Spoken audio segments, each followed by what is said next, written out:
My sister hasn't left her room for 2 months. After I opened her door, I found out why. I hate talking about it with people. It annoys me how my sister acts.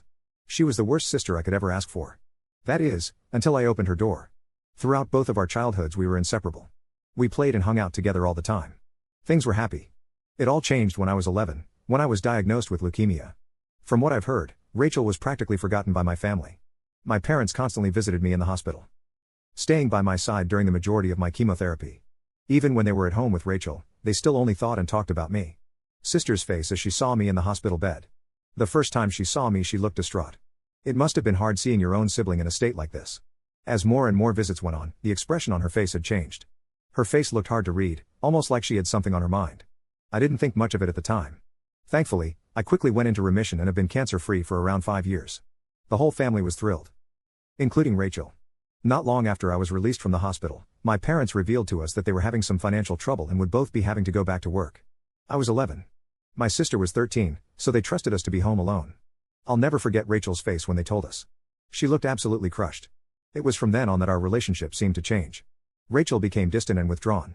She was quicker to anger and didn't seem to want to be around me.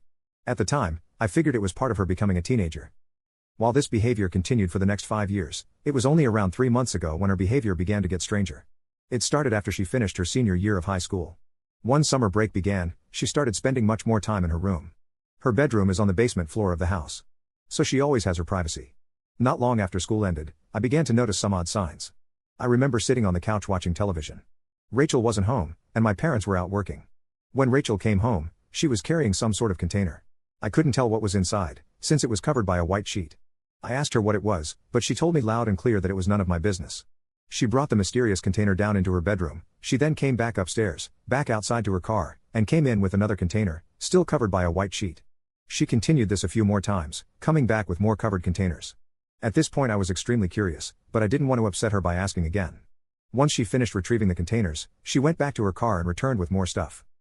This time she came back with many bags of food and bottled water. All of the foods were non-perishables, like bread, canned goods and crackers. Finally she went downstairs and locked the door. I was confused, but I wasn't very concerned. I began to get alarmed the next day when she still hadn't left her room at all. I knocked on her door, hearing her shout for me to go away. I tried pulling it open, but it wouldn't budge. I must have did something to lock it from the inside. Eventually my parents got concerned too. They tried to open the door, but Rachel convinced them not to care. She told them that she was an adult and that she had food and water to sustain herself. They gave in, not wanting to argue after a long day of work. I however refused to give up. Every day I tried to convince her to get out, but she always yelled at me to go away.